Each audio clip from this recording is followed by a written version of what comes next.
No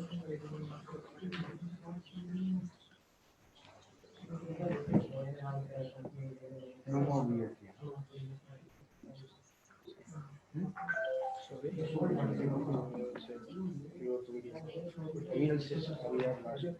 Yeah, okay.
Good evening.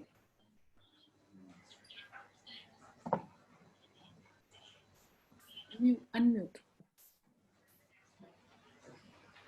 Good evening. Good evening. Hello, Dr. Suresh. Yeah, hello. How are you? I'm Chitra. Yeah, good. How are you? Yeah, good. Thank you. Good evening, speakers. Welcome to Women's Economic Forum. Yeah, good evening. Is Ms. Meghalay? Yes, Meghalay. I'll be just announcing the names of the participants while Dr. Srimati Kesan will be the moderator. I Right. think we'll have a few more people to come in. Yeah, I know. Probably we can wait for them. Yeah, sure. Yeah. It's a great opportunity. Actually, it's for me. It's like exciting to understand the technologies that are in play for conducting this event on a digital platform. I mean, I'm just from the morning, I'm just thinking what all they would be actually putting together and composing and all that. That too, there are 7 tracks and we have like about 400 speakers across the globe. So And, I was thinking, what is the RAM size? What is the server size? The thing is, each one logs in from their home. So yeah, actually, there was a lot of interest globally for Yeah. people to attend this. So it has been a roller coaster ride for the last 2 or 3 months I know. for the core team. I know it's, but really hats off to you, pulled it off, because I have been part of these kind of things for as many as years as I can remember, right from my college days. And I know even to pull off a small department level function used to be a big thing for us. And now we are talking something the global scale and all women, so that is like, pull up your college lives. No, there are lots of men too. There are lots of male speakers too. No. We were just worried about the bandwidth because people are logging in from various houses. So, Yeah. we were worried about that. I was actually nagging my son because I'm in Bangalore, so anytime the power can go. So I was telling him I want that hotspot. So he just went out. So I was nagging him to come back and put it in the hotspot. I never know when the power will go back. Yeah, I think everybody is equipped now that everybody is working from home and schools are also online now. So everybody is equipped. Right. Dr. Srimati, you should unmute, I guess.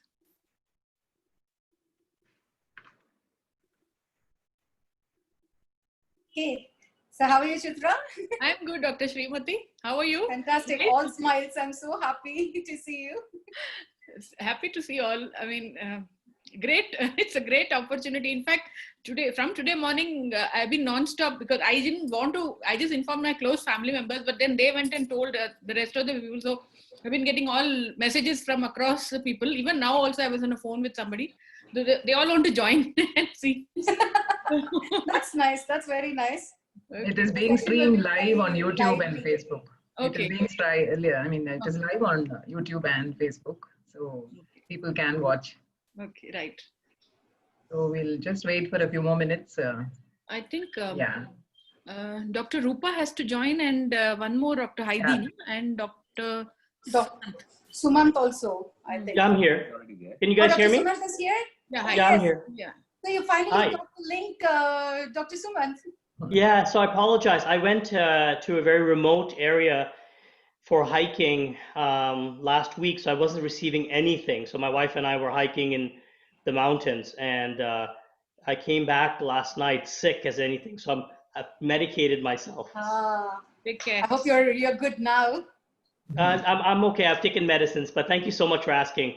It's evening time for all of you, right? Yes. Yes. Okay. Morning here in the US. Okay. Where in the US are you? Which Hi, part of the everyone. US? What? Chicago Yeah, area. Okay. Can you hear me? Yes, Yeah, Rupeshri, we can hear you. We can Yeah, hear So you. I'm having audio issues. I cannot hear anybody. There must be an I can't unmute, hear madam. anyone. Just check it. Probably the volume is very low in your laptop. No, actually, that there'll be an unmute somewhere on the left corner. Just check whether it is unmuted. Dr. Yeah, I got it. Got it? Okay, great. Okay. So can I just let you know, like, who's going to go first, second? Would that help? Yeah, it would help. But at the same time, I wanted to know, how do we actually take this this discussion? If you could, as moderator, tell us, then it will be a great thing. See, Dr. initially, it's just going to be like talking about, generally, I'm just going to ask you about the current status of women, because individual and organizational per se, you wanted to speak about. So I'm going to ask you that. So you're going to go first, and it's going to be Dr. Rupeshri next, and Professor G.K. Suresh is third, and Dr. Heidi Badavi is going to be fourth, and Dr. Sumant is going to be fifth. So this is going to be the run through.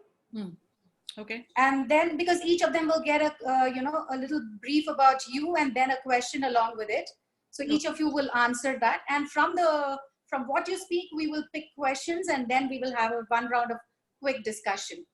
Okay. So how much? And a final take about, about 1 minute. What is your take? Okay, fine. Good. Right. We are waiting The for. question has been pre-selected. Yes, questions will be selected from the audience, and I'll be posting it on the chat window here. Okay. So that we Pull up the can- chat window. It's a good Yeah. idea. And Yes, now. initially, the question for Dr. Sumant would be, with all this rich and vast experience as a medical practitioner and in the pharmaceutical industry, could you just tell us about women in healthcare? Sure. So that'll be yours. And Dr. Rupeshri, your postdoc in University of Yale, and you've been holding various portfolios in Yale. I also understand you've got rich and vast experience in Biocon. With all this experience, can you share with us what success looks like for women in STEM? Sure. Thank Dr. you. Rupa, Yeah. is So that okay? Because you wanted to speak about the success, right? So I thought I could just. And Professor G.K. Suresh, what are the factors influencing women not to get into STEM? Also, do share with us the opportunities and investments that are created for girls beyond +2. That's what you wanted to speak about, right? Okay. So this is how it's going to be. I'll be reading your brief bio and then a question along with it. And Dr. Hedi is still not there. Dr. Keshan, what about the question for me? That's the first I asked. What is the current status? You are in Okay. DRDO, my God, the Okay, spine of the country, Defense Forces. So what is the current status of women, individual and organizational per se? Fine. That will be covering. Dr. Srimati, I think you can go ahead, and when Dr. Heidi comes, we can just let her in. Oh, really? Oh, you want to go in? Okay. Yes, okay. yes. Because usually we are hard pressed for time, and sometimes questions come and there may not be time to answer them. Answer the questions, Yeah, right. so you just You Could we want me also to just, unmute? you want me to just read out, spell my name and just say that, I'm going to, you yes, want me if to you start want to that way? introduce, yes, if you want to introduce the others, I think I'll introduce you. We have Srimati Kesan, Dr. Srimati Kesan, part of All Ladies League actually, and founder of Space Kids, and she'll be the moderator for this session. Just a brief introduction about everybody. Dr. Sumant Ramachandra, President Pharmaceuticals, Chief Science and Technology Officer at Baxter. Then Dr. Heidi, who will join, founder Future Steampreneur India. Dr. Rupeshri, Associate VP Development and Alumni Affairs, Yale School of Medicine. Professor G.K. Suresh, Professor and Chair, Mechanical Engineering, the prestigious Indian Institute of Science. Dr. Chitra Vishwanathan, Scientist, CIR India. So, Dr. Srimati, you can take over. Okay. Hi, good morning, good evening, good afternoon to everybody. I don't know whichever part of the world you are in. This is Dr. Srimati here, going to be there, blah, blah, blah, finding you today with lots of information, because we are on a technology platform and we're going to be talking about women in STEM. What is STEM? Science, technology, Engineering. engineering, and mathematics. Oh my God. You know why I stopped in science and technology? Because women, you know, they are more towards domestic, creative, artistic. You know, any women you close your eyes and portray, they will only start portraying women in that way. When you get into engineering and mathematics, oh, it's the men. You know, that's what they say.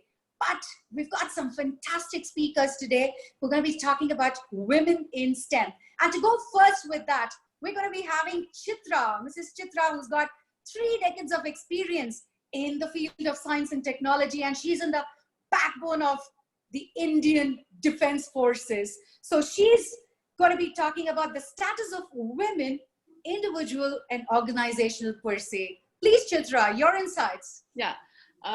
Thank you, Dr. Keshan, and hi, all of you from across the globe. Nice to actually meet and connect with all of you. I should, I am actually completing almost 29 years this December after having joined the DRDO. And as far as the current status of the thing in DRDO is concerned, we have equal recruitment policy. There's no, I've not seen any issues during the recruitment, that is at the entry level. And because it's an engineering field and we do a lot of research and development, or development of solutions that will eventually help the armed forces as a force multiplier. So there has been no, dearth of any encouragement, those kind of things at all from the organization level. At an individual level, it all depends upon you, the individual's ambition, drive, and at the same time, to some extent, of course, as being a woman, we are all very good. We have analytical skills, communication skills, and we form our teams and all very well. So that is actually a given. At the organization level, as far as DRDO is concerned, we have been encouraged to take up higher studies. So there are, memorandum of understanding with different Indian institutes of, technology and Indian Institute of Science and such like institutes of higher learning for pursuing our higher studies like MTech, MS and PhD. And of course, even if there is a age gap of up to, 40 years in some of these institutes, 40, 42, we have our own institute called the Defense Institute of Advanced Technology at Pune, DIAT.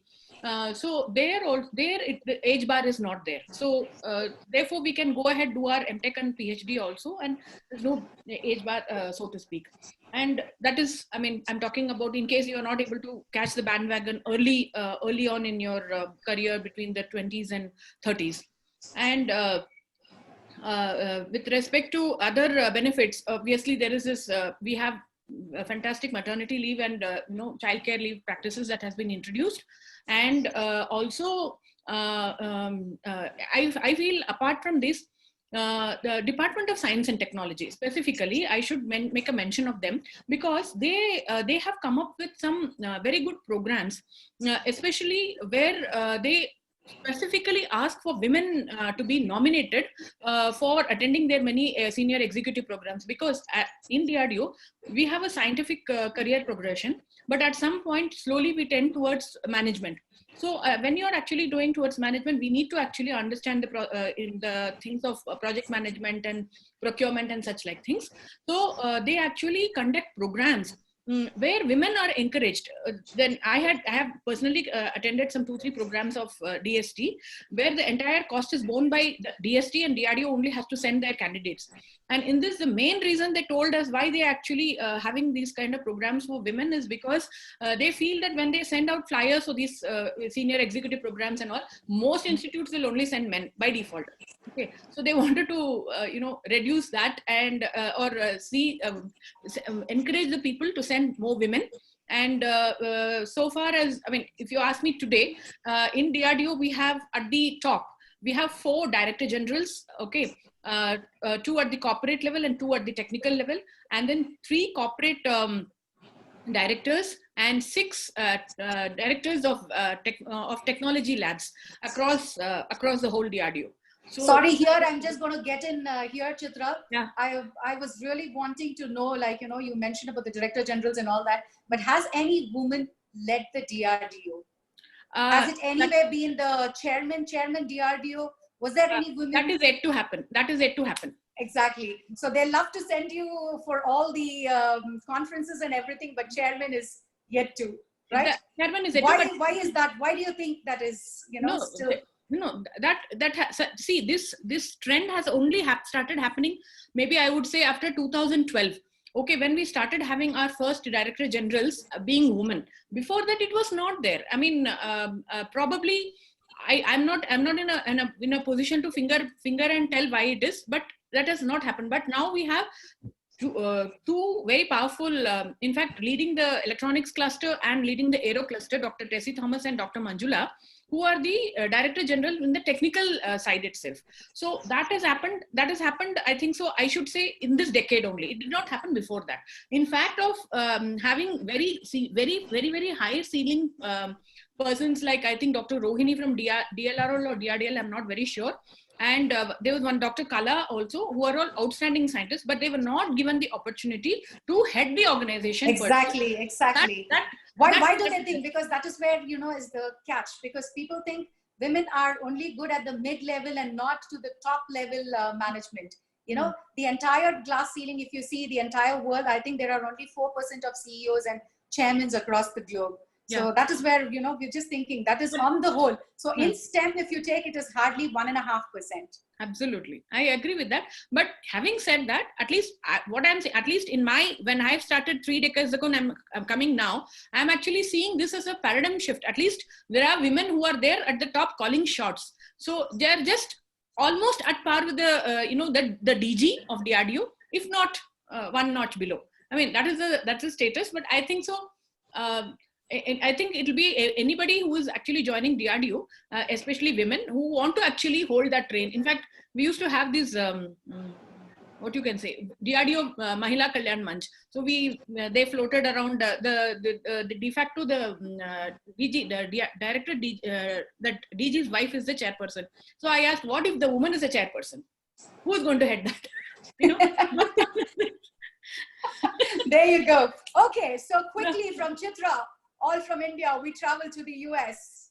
Dr. Rupashri, how have you been doing today? I'm good, and it's Saturday morning for me, so good morning to everybody from sunny Connecticut. It's not always sunny in Connecticut, but today it is, and I'm happy that it is. So good morning and good evening to everybody in India, and good day or good evening wherever you are in the world. So I am so honored to be part of this esteemed panel today.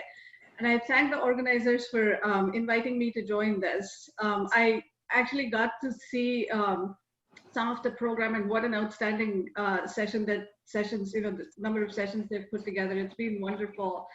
So thanks everybody. I'm very much looking forward to hearing everybody's perspective on this. And I think one of the things that we've established is women continue to face challenges in science technology. Dr. Rupa, sorry, I'm trying to cut you short, sorry, because I want to hear from you about your vast experience. You've been in all kind of different positions in Yale University. I think from Mysore, traveling directly to Yale University, and then Biocon, you've been holding various positions. So you've got a rich experience. Now you have to tell me, what does success look like for women in STEM?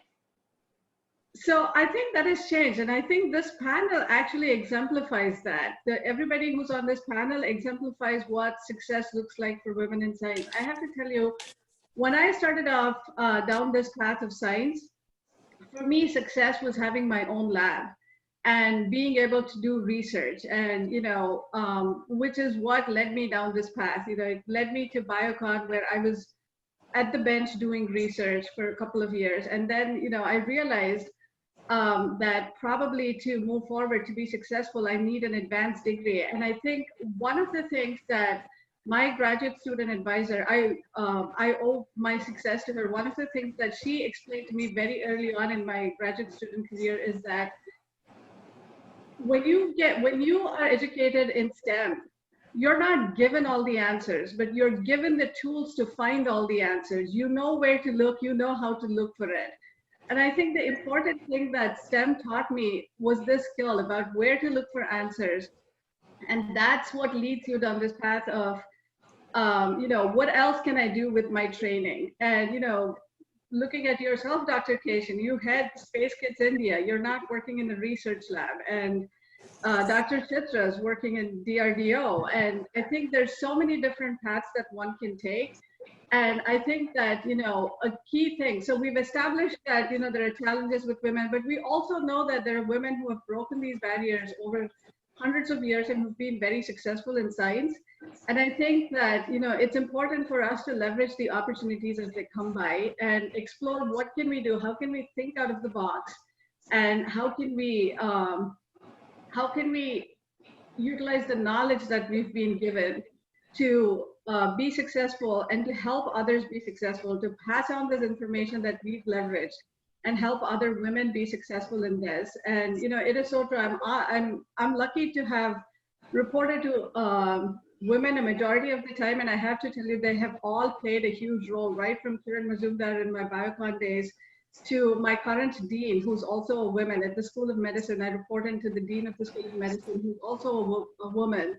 They've all played a huge role, and I think I've picked up bits and pieces that I hope that I and other women like me who've been successful can share with our peers and teach them how we can be successful despite all the barriers that we face.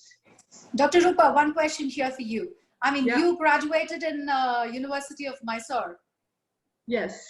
Right? So Yeah. from there on, how do you look at both the countries, research per se? How was it in India and how was it in US? Well, I have to tell you, resource-wise, I think we definitely had more resources in the US than we did while we were in India. And I was fortunate enough to actually spend a little bit of time at IISc. I spent a little bit of time at the Tata Institute for Fundamental Research, and then I worked at Biocon. Thankfully, these are, all three leading research organizations, and I probably didn't face the same level of challenges that I would have faced in many other places in the country. But definitely the resources that were available to me after I came to the US were a lot more. And I think speaking as a woman, it's challenges that one faces as a woman. I don't think that has geography or color of skin or any of that matters. I think You're sure about that? You're sure about that? I do. Having experienced it in both places, I think that women pretty much face the same challenges no matter where they are. And I think it's up to us, again, like I said, to use the power of positivity and help each other and leverage whatever we can to be successful. Thank you, Rupa. That was fantastic. Now we move on to Professor G.K. Ananta Suresh, a professor from IISc Bangalore. So, Professor, I'd like to speak to you about what are the factors that is going to be influencing women not to get into STEM, because you're in the educational sector. So you know how women, after their +2, what do? Do they get funds to move on, and do they get opportunities to move on and take STEM as their profession, or they are sabotaged and they are only into art fields? Comparatively, percentage ways, how do you look at it? Yeah, thank you, Dr. Keshan. I hope you can hear me well. First of all, I would like to talk about two things before I get into STEM education for women. This is not a manel. This is not a manference. You know these words. When a panel has all men, it's called a manel. When a conference has all men, it's called a manference. So I was looking at the 6 people. This is a very good ratio. It is 2:1, women is to men. But we want to see this ratio in STEM. Any forum that you take, it should be 50%, 1:1. And that is the goal, not only in India, but everywhere else. And that is something we need to keep in mind. And I guess this one was the ratio of women to men is 2:1. I guess generally people think that men are not sensitive to problems that women face in STEM. And this sensitization, I think, is very important. And I must acknowledge now my colleague, Prasandya Vishwesharaya, with whom I work in setting up our bioengineering department in IISc, Biosystem Science and Engineering. I learned a lot by listening to her and what problems women face in pursuing STEM, not only education, but also career. Having said that, let me now get into the question that you asked, Dr. Kesan, about what should motivate, what can motivate more for young girls to get into STEM. Here I would like to actually say STEM, another M there, STEMM. Last M is medicine. That's a professional career, and that's something that we need to also keep in mind. So I would like to point out one basic fact, at least in the Indian scenario, because most of us are now in India. So if you look at the results that we have for 10th standard and then the 12th standard, it's always, most of the time, it's the girls who top. If you look at the state rankers, the girls always outperform boys. But after that, if you see, it doesn't happen that way. One can quickly conclude, and wrongly so, that girls probably cannot focus in professional courses. But that's not at all true, because we get, as you rightly said, we're in the education business, we get students who want to do masters and PhD in IISc, and this proportion, barring a few disciplines like biology, we get very, very few women students wanted to pursue. The reason Professor, here is again, not I that wanted to women tell cannot you. Yeah. Professor, here, sorry to butt in. Now, Yeah. mechanical engineering and electronic engineering, or be it mechanical and electronics, women are not more into those fields. Why do you think? Mechanical in the sense, people think that they have to operate heavy engine machines or, you know, like that. So it's very difficult for women. Is it that the reason why parents do not allow children to get into mechanical or electrical engineering? Yeah, I think that is unfortunately the stereotype of engineering, mechanical, electrical, and civil. But we don't lift weights anymore. We don't operate machines anymore, right? Things have changed a lot, even in manufacturing sector. But I think the problem is, I feel at after +2, when students choose careers, I think the problem really is that in our society, especially in India, we don't invest in girls pursuing professional careers. In fact, the coaching institutions, right? If you go there, again will be more boys than girls, because families somehow think that it's not worth investing. It costs money, these unfortunately for that, and that's where the problem begins, and that's when women start going to other careers. I think we have to fix that. So families have to change their mindset. That's the first thing I would say. Or whoever is watching, families have to change their mindset. And also there should be incentives in professional programs for girls to pursue. It can be the form of scholarships. No woman or no man wants reservation for women. We don't want that. But we still want to achieve the 50% everywhere. That can only be done with incentives and also sensitization everywhere. That all these careers that you said, engineering careers, they don't require strength anymore. Not that women don't have strength, right? It's just that these are all the stereotypes that have been lingering in our society for a long time. Not only here, I think it's true many parts of the world also. So if you look at, I added medicine specifically because when you look at health sector, healthcare sector, the women who are in the front lines of patient engagement. Nurses, 90% of the nurses are women, and that is acknowledged. But then we want to see them not only as nurses but also as doctors, because 50% of the population are women. So we need women who can have better empathy with women's diseases and caring women. And another thing that I would like to mention, one book that I read a couple of years ago. It's called Inferior. You can see why the title was Inferior. It is written by Angela Saini. It's a must read for whoever wants to understand. The title or subtitle of this book is How Science Got Women Wrong. That's a very interesting one. Yeah, because it's just that I think many of us are not sensitized to think about this. We have these stereotypes. How do they go away? You have to really go to the basics. It's a well-researched book. One of the things that struck me really hard when I read that book was that the clinical trials that are done, maybe Dr. Sumant would comment. Exactly, Dr. Sumant will. Long time. They were actually all the subjects in clinical trials were men. Now, I think the grants are written. If it is not done on both women and men, it is not even considered in some cases. Great, That is the Dr. kind of thing Suresh. I'd like to see, so that women-men ratio will become 1:1 in every forum that we look at. STEM is our focus, and that's what we like to see. And great mathematicians. I would like to mention one, Emmy Noether, and that was long time ago, Einstein's time, right? So there was so much difficult even to get a doctorate degree at that time. Things have changed, and I think we have moved on, but I think there are a lot more to be done. And another thing to note is that now we have coronavirus. The first person who had isolated this strain, 229E, was a woman, Dorothy Hamry. And in fact, it was highlighted in many forums recently. And what women can do, I would like to say, there are differences. Nobody denies that between men and women. The characteristics of women that I read in this book that actually make them do better than what men can do in many of the STEM type of activities. The empathy, the patience, and most importantly, organization ability. I think that's Wonderful. very important for doing. So I would say that investment, because that's the final one I would like to say, is that there should be a conscious decision for in families, in society, and also all education institutions and research institutions, incentives to attract women and have enough sensitization that women can do everything that men can do. We all know that, sometimes we forget that. So Thank you, Dr. Suresh. Thank you, Professor Suresh. Sorry, Professor Suresh. That was very good. So all the way from Bangalore, we move on to Chicago to meet Dr. Sumant.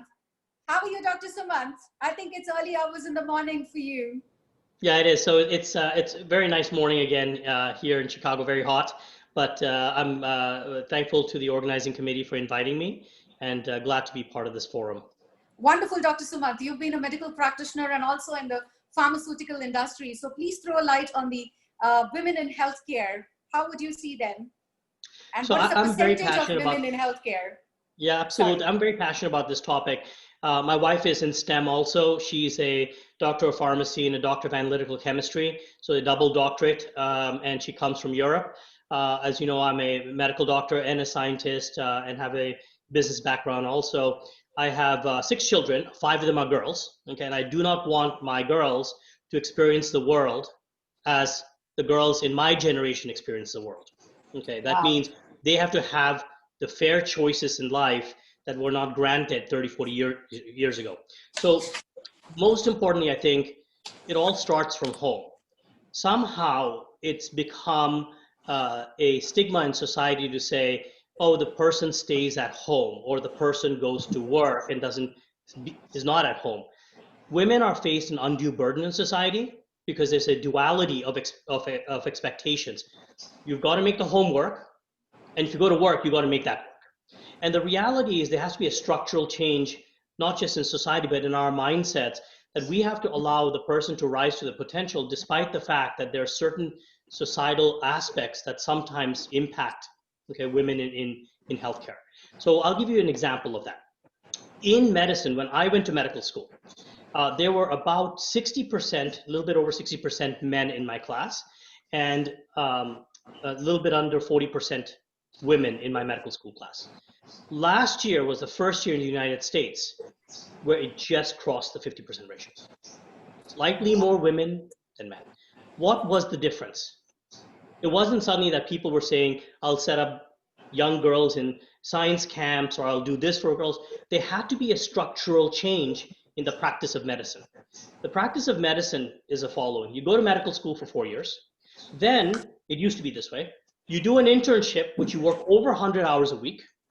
Then you do a residency, which you plug in more than 100 hours a week. And if you want to be a subspecialist, then you go to a specialty.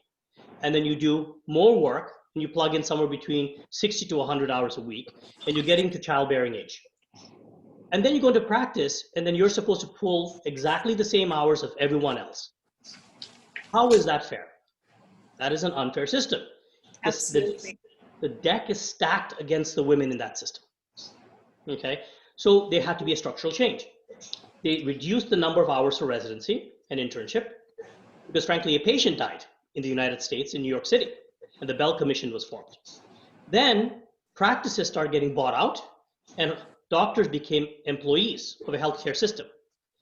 What did that allow? That allowed more regulated working hours. That allowed women now to have a home life and a professional life and everything in between. So structural changes are sometimes needed in the practice of medicine and as well as in every other field. It's really critically important. So it starts at home, in my own opinion. Respect for your own siblings who are sisters, for your mother, whether your mother's a professional or someone at home, doesn't matter. Respect starts at home. Then you do everything else. You should, as a girl is growing up, encourage exploration. There is nothing bad with arts and sciences. There's nothing bad with STEM fields, medicine.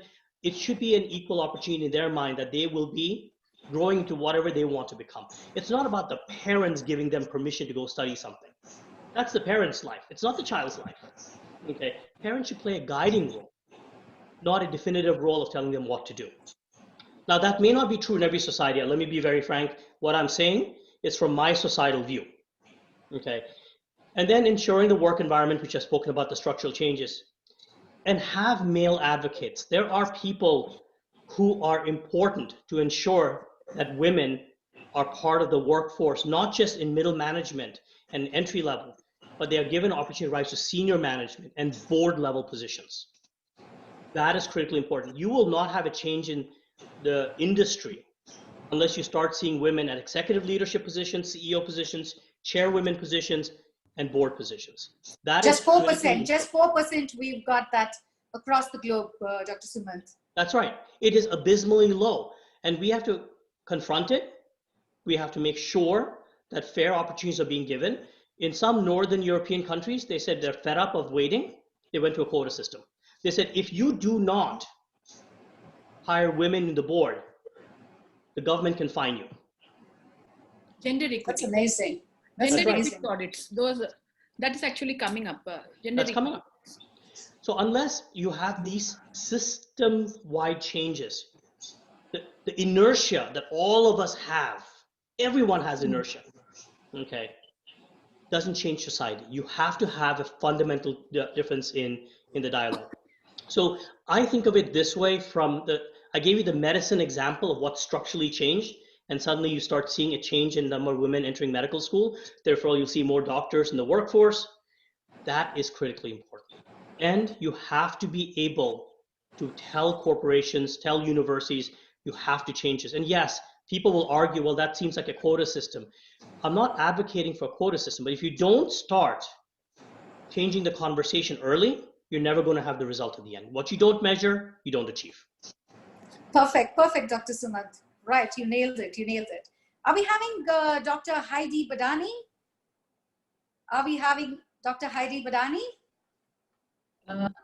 Dr. Srimati, she hasn't come in yet. Okay, so we continue. Okay, we're going to be having questions from the audience. Are we going to have questions? Before which I just wanted to ask a question across the... There are no questions now, as of now. There are no questions. There are no questions, is it? Yeah, I will post it on the Zoom chat if there are any questions. Great. As of now, no questions. As of now, no questions. Okay. Chitra, coming to you. Now, you said there are entry level, there are a lot of women. As you move on, why is there that not many women take up? You know, being an Indian woman, I know you must be talking about the context within, India per se. So Right. you tell me, what is it in India that stops these girls to move on and take up the senior positions?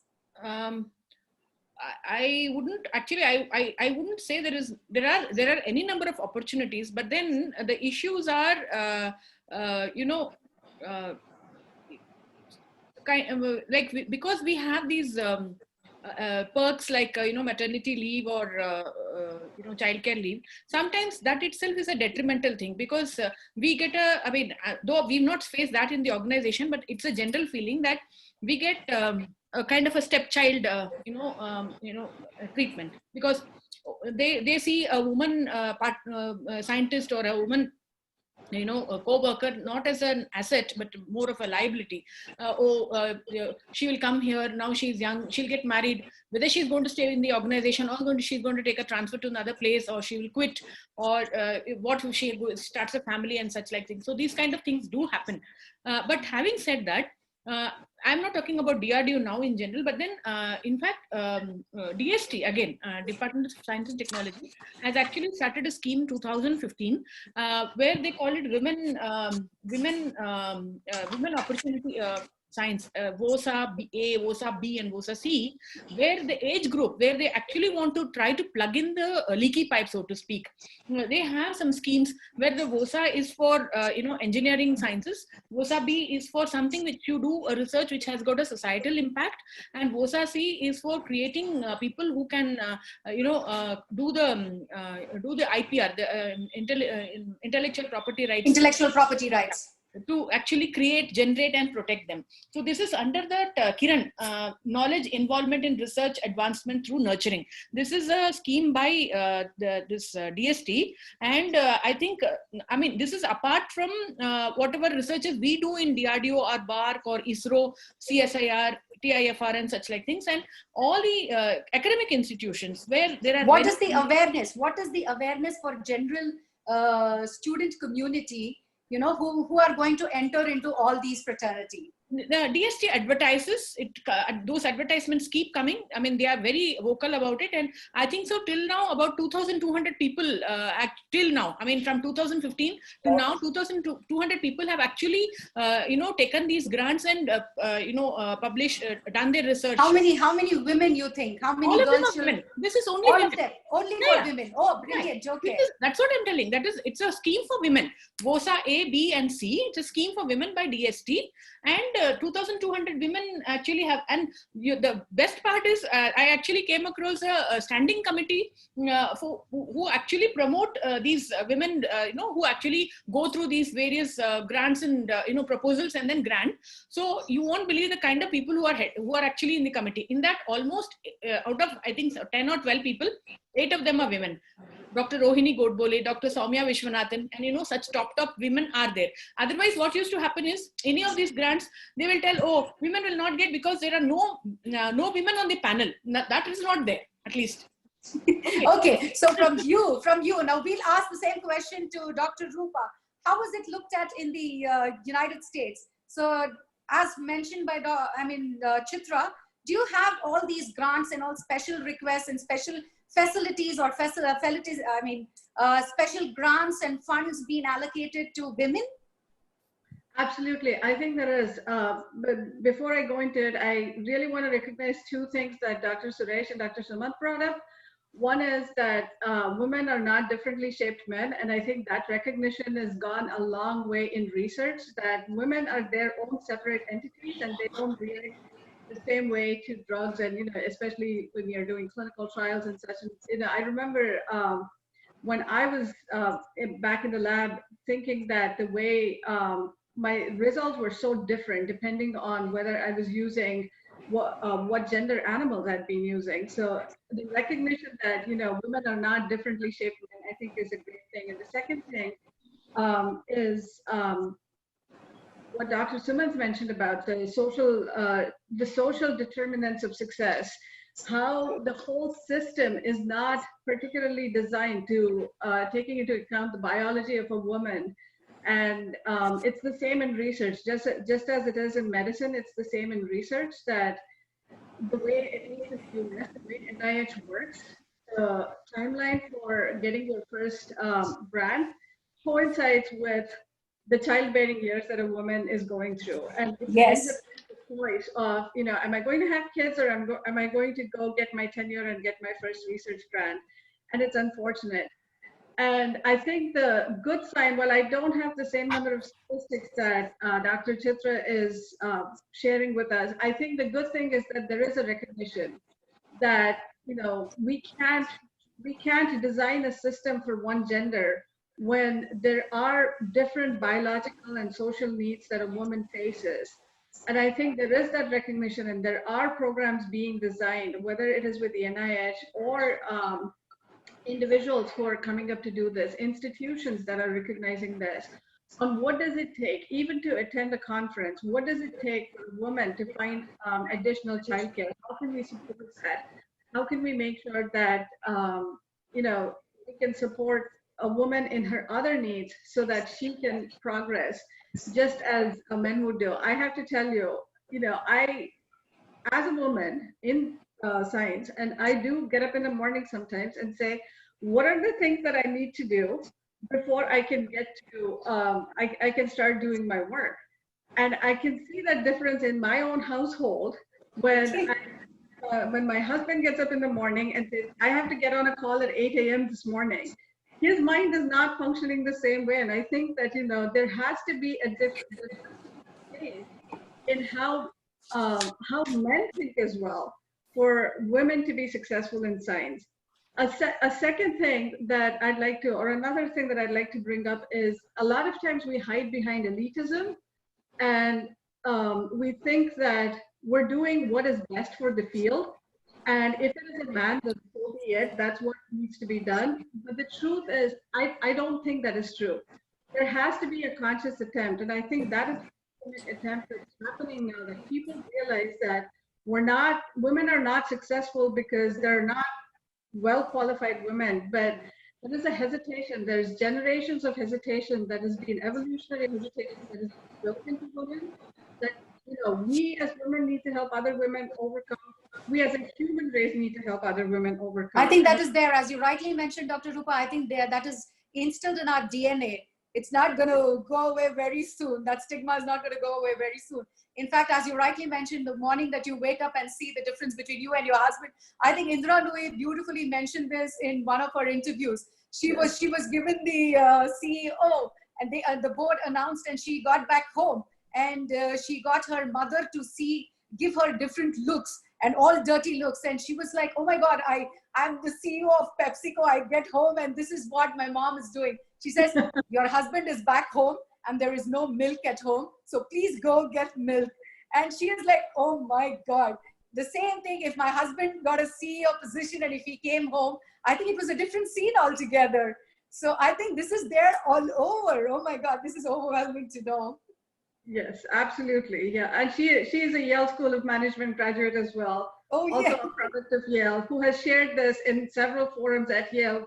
You know, what are the gender differences, and also, you know, how can women handle this? How can you handle it? And you know, she's given some valuable resources on women outsourcing certain things. You know, how do you effectively outsource so you can be successful? I think there is a bit of a guilt trip within us if we are going to outsource certain things. So I think, you know, that sticks into your mind and says, oh my God, no, I got to do it myself. And okay, thank you. You know, that's the evolutionary encoding that I think we should overcome. And, you know, as probably the younger generation will do good. Yes. The younger generation will do good when they get to see us working, struggling so hard. Thank you, Dr. Rupa. That was fantastic. Okay, moving on to Professor Suresh. Professor Suresh, you must have seen a lot of students enroll into research for their PhD, for their doctorate and postdoctoral.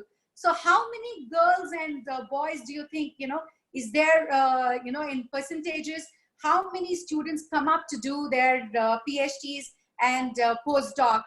What would you say, and what is the reason why there is so many, you know, the number is a difference there. There is a difference in number there.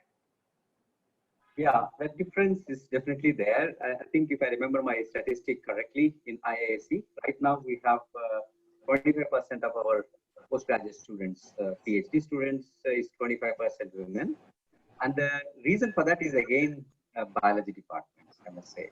Somehow we seem to think that that's the only thing women can do, but that's changing. I'm happy to note that in the institute, we have now policies coming up, especially maternity leave, because we have tenure system when a person joins as assistant professor. So there is always a sword hanging over their head. But now we have made provisions to do that, and that is only in last few years. And I'm also glad to say that in mechanical engineering, I have 2 women as my colleagues. So that's nice. Everybody who's hearing should do that, and we are going to recruit more. In the institute, there is a conscious decision to hire more women, because that is when actually women will feel comfortable to come. In fact, we do something when we interview candidates. We make sure that the two women that we have, we put them in different committees. Because when a girl candidate comes and sees that there is a women professor there, their mindset changes. They feel more comfortable, you have asked. And those are the things that we have to consciously do, even though they are very simple things, but they're effective. But now I'm going to actually suggest, if I may, Dr. Kesan, one radical, I would say a suggestion. After fulfilling all their needs, women who are, in fact, in IASC, if I may say, we can build another IASC with the spouses that we have. Many of them are women. They're all well educated. They're all skilled. It's not a joke. We can build another IASC with spouses of professors. So about 40-45 age, if we have a special recruitment in all organizations, so there's a break that they have, as Dr. Chitra said. A lot of funding agencies have special things for women to come back after maternity leave and raising kids. That is something that is not easy to solve for us and the society. How about everybody adopts this policy? At 45, there's a special recruitment where women can enter naturally. So because they're skilled, they have taken a break and they can fulfill whatever that is needed. And that is something that, it will take much longer time. Also, it has to change. So that is something that I would like to suggest if it is for everybody.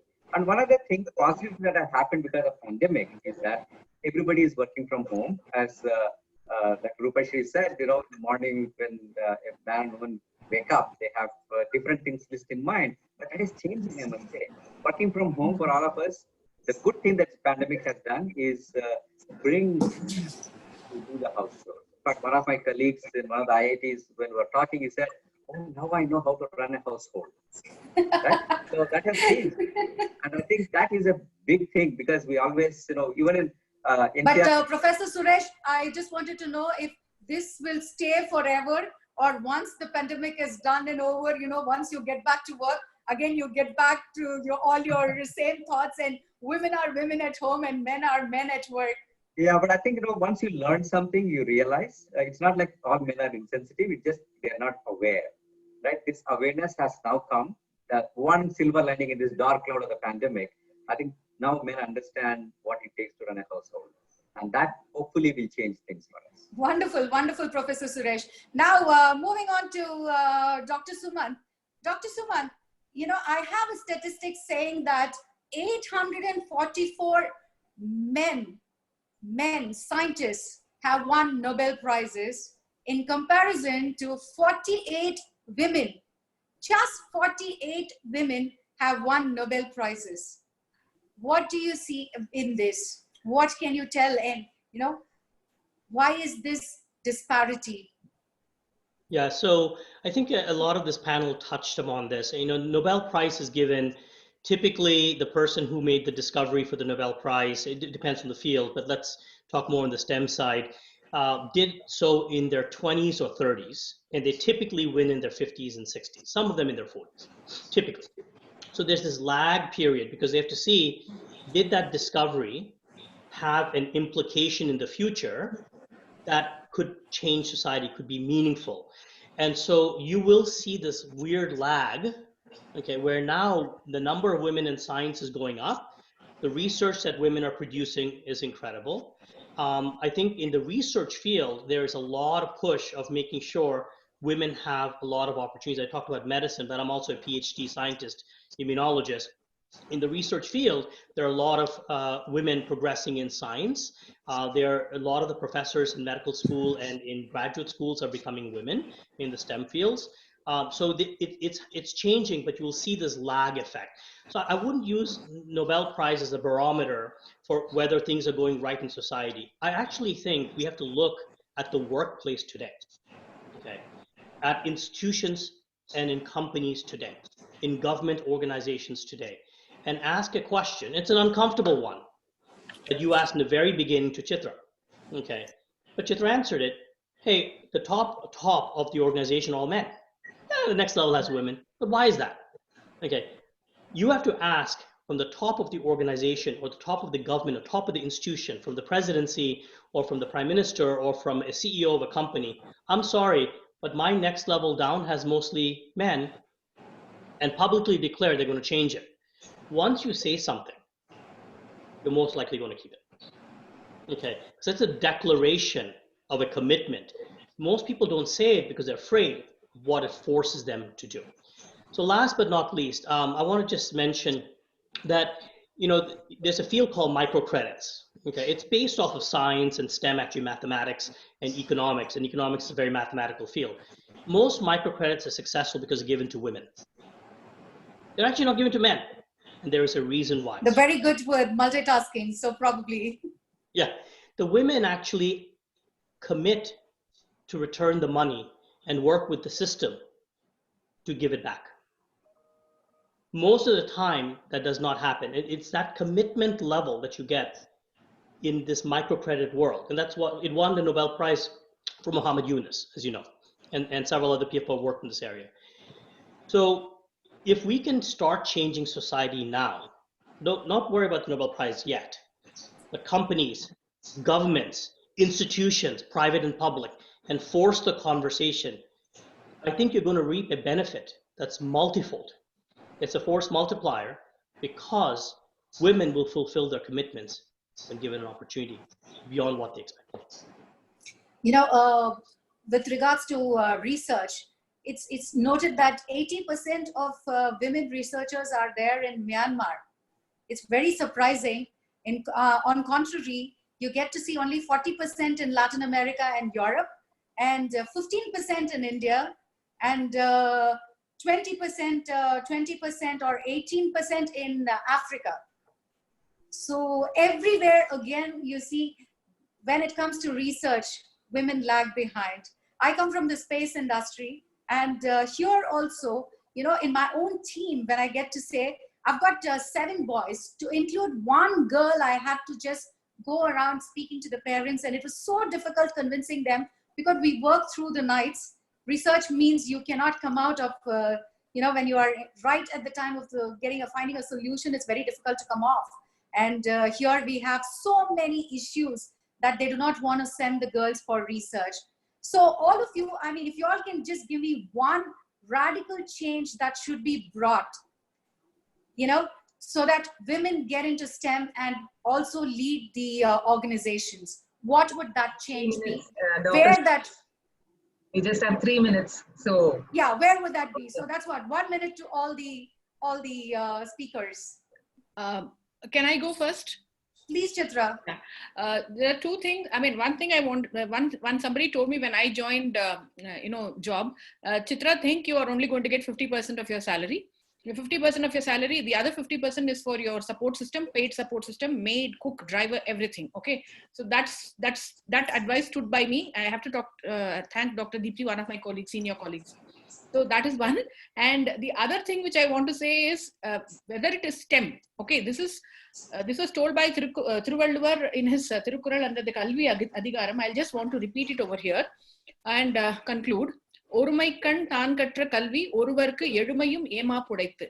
So he says you educate one person, or you try to push one person into that field or whatever, you will stand to protect 7 generations of that particular person.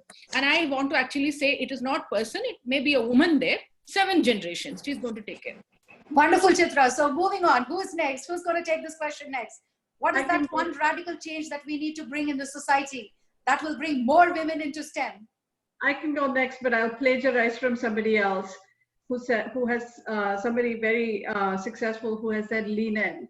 And I think it falls in as much to us women to lean in, and there will be opportunities. I think that, we need to lean in and we will find help.